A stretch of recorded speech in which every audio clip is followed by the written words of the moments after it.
As you were mentioning, those panels are cement panels. Take a look right there, all the way up what appears to be about the 7th floor of the Bobby Hotel. Cement panels falling off during this very strong wind. You can see those 6 wooden crosses that are now up, one for each one of the victims. Of course, one of them is from Mike Hill, who I was just talking about. His family said that he loved cooking and spending time with that big family. He said that he also found joy by working at Covenant for more than a decade. I want to show you just how dark it still is here. So we're going to turn off our camera lights and take a listen to Kingston Springs right now.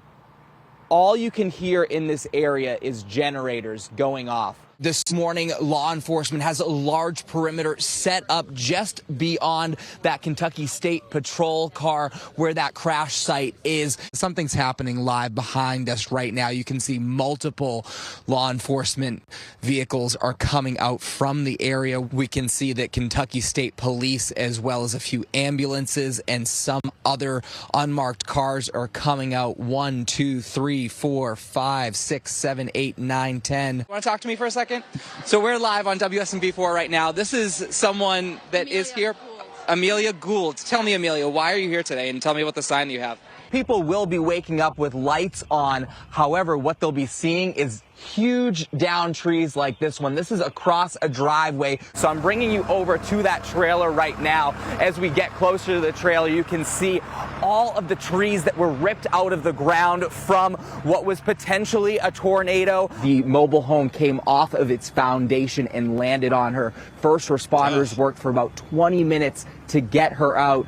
She is in critical condition right now, but that is the only injury in this area. Other than that, we do know that 4 people were killed across Tennessee from these storms. Take a look at this right now. There's at least 24 different cars that have been abandoned on this exit ramp. I just spoke to a Metro police officer. He went around to every single one of those cars to make sure that there was no one inside because of the fear of carbon monoxide poisoning. I know you grew up north of here, so where's your hat, friend? Mm-hmm. Where's my hat? I couldn't ruin my hair. We knew that's what Are I was you gonna kidding? say. We knew that, Ryan. Hey, good evening to you, Marius. Gathering as a community can bring a sense of togetherness after a tragedy, and that's what people said that they needed tonight, to be with others, also mourning here in Nashville. You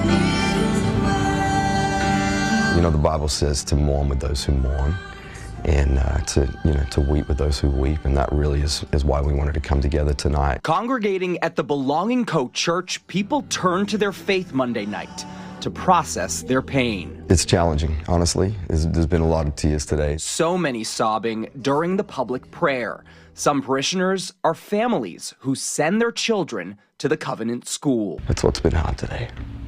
This is knowing that my kids got up and went to school today, and to know that other parents woke up this morning thinking, my kid's just going to school and they'll never see their kid again, is pretty heartbreaking as a father. All across Nashville, people spent the day trying to make sense of the tragedy, including the Cathedral of the Incarnation. People came to Mass today full of hurt and pain and grief.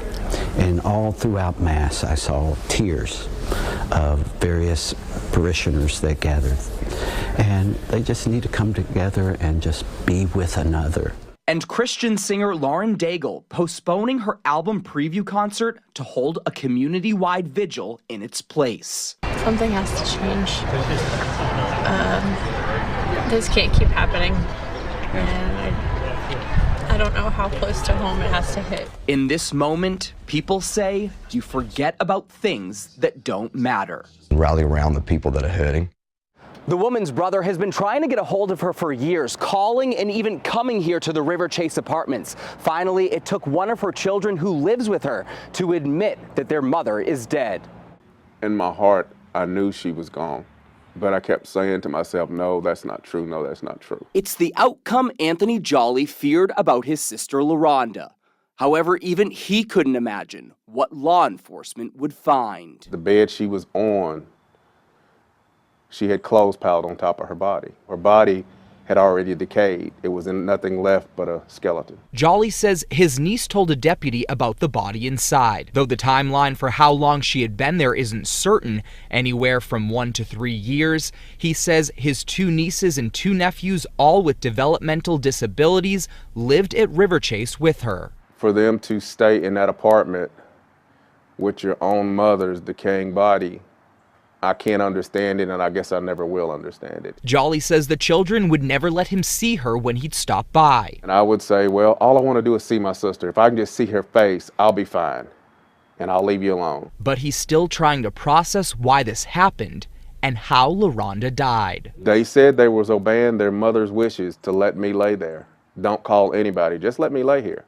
Everything else they've told me is a lie, so, you know, I'm not sure if I believe that either.